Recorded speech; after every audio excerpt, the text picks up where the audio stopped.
কৃতজ্ঞতা স্বীকার করছি আমার নেতা বিএনপির চেয়ারম্যান জনাব তারেক রহমানের কাছে, যে আকাঙ্ক্ষা নিয়ে আমাকে নির্বাচিত করেছে তাদের আকাঙ্ক্ষা বাস্তবে আমি রূপ দিতে পারবো ইনশাআল্লাহ। 12 ফেব্রুয়ারি যে নির্বাচনটা হয়ে গেল, সেই নির্বাচনে বিএনপি নিরঙ্কুশ সংখ্যাগরিষ্ঠতা লাভ করেছে। বিএনপি নিরঙ্কুশ সংখ্যাগরিষ্ঠতা লাভ করেছে, সেই জন্য দেশবাসীকে আমি অভিনন্দন জানাচ্ছি, ধন্যবাদ জানাচ্ছি এবং দেশবাসীর কাছে কৃতজ্ঞতা স্বীকার করছি। আর আমার ঢাকা 18 আসন আমি নির্বাচন করেছি, সেখানে জনগণের ভোটে আমি নির্বাচিত হয়েছি, সেই জন্য ঢাকা 18 আসনবাসীর কাছ থেকে আমি কৃতজ্ঞতা স্বীকার করছি এবং আল্লাহ রাব্বুল আলামিনের কাছে শুকরিয়া আদায় করছি। আর আমি কৃতজ্ঞতা স্বীকার করছি আমার নেতা বিএনপির চেয়ারম্যান জনাব তারেক রহমানের কাছে, কারণ তিনি দীর্ঘদিন আমাকে রাজনৈতিকভাবে প্রতিষ্ঠিত করছেন এবং এই যে নির্বাচনে আমাকে মনোনয়ন দিয়েছেন। আমি শুধু একটি কথা বলতে চাই যে আমরা রাজনীতি যে ধারায় চলছি, আমাদের নেতা জনাব তারেক রহমান রাজনীতি পরিবর্তন করেছে, সেই পরিবর্তিত রাজনীতিতে আমরা আগামী দিনে মানুষের কল্যাণের জন্য কাজ করব।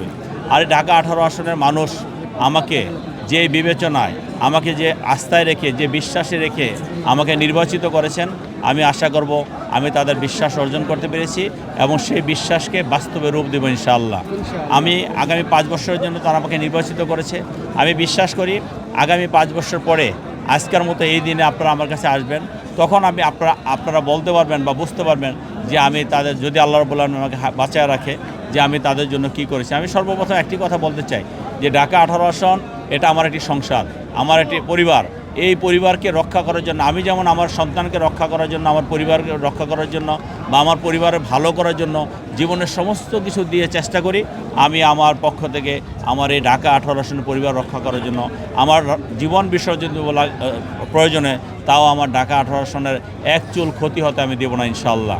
আমি সর্বোচ্চ দিয়ে ঢাকা 18 আসনকে সাজিয়ে তুলব। বিশেষ করে এখন মানুষ বলে যে আমরা উত্তরা মডেল টাউনে যাব। স্ট্রবেরি সুপার ডটেড ও ক্লাসিক ভ্যারিয়েন্ট সেন্সেশন জাগুক শিহরণ। আমি উত্তরা মডেল টাউন হিসাবে দেখতে চাই না, ঢাকা 18 আসনটাকে একটি মডেল টাউন হিসাবে দেখতে চাই। এখানে অনেক ধরনের সমস্যা আছে, আমি সেই সমস্যাগুলো আমার ম্যানিফেস্টোতে আমি দিয়েছি এবং আমার ম্যানিফেস্টো প্রতিদিন ম্যানিফেস্টো পার্ট করে আমি সেগুলো বাস্তবায়ন করবো ইনশাআল্লাহ। হয়তো সেই জন্য আমার একটু সময়ের প্রয়োজন হবে। আমি বিশ্বাস করি যে ঢাকা 18 আসনের জনগণ যেহেতু আমাকে ভোট দিয়ে নির্বাচিত করেছে, আমাকে সেটুকু সময় দিবে, যতটুকু যৌক্তিক সময়। আমি সেই যৌক্তিক সময়ের মধ্যেই ইনশাআল্লাহ ঢাকা 18 আসন মানুষ যে আকাঙ্ক্ষা নিয়ে আমাকে নির্বাচিত করেছে, তাদের আকাঙ্ক্ষা বাস্তবে আমি রূপ দিতে পারবো ইনশাআল্লাহ।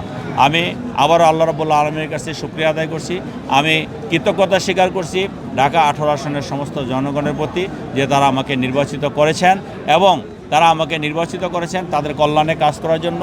আমি ইনশাআল্লাহ তাদের কল্যাণে কাজ করে আমি তাদের প্রতি আমার যে ঋণ, সেই ঋণ পরিশোধ করব ইনশাআল্লাহ। এবং আমি আবারও বলতেছি যে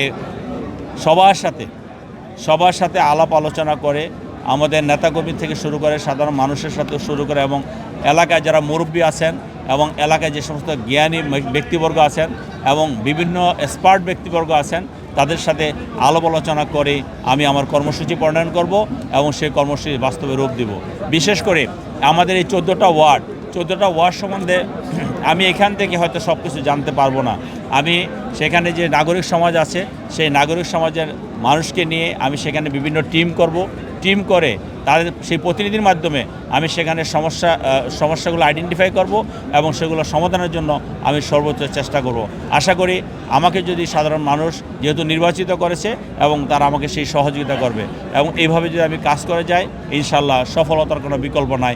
আমি ঢাকা 18 আসনে সফল হব, বিএনপি সফল হবে এবং বিএনপির যে স্লোগান সবার আগে বাংলাদেশ, আমি সেই সবার আগে বাংলাদেশকে এগিয়ে নিয়ে যাওয়ার জন্য আমি ইনশাআল্লাহ কাজ করব।